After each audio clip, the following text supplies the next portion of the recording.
how to make video black and white in Capcut PC. So let's jump right into the video without wasting any second.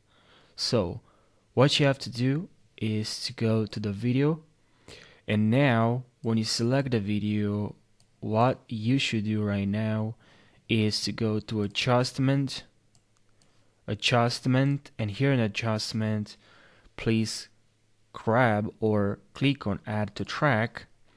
And here we have adjustments, but if you go to saturation,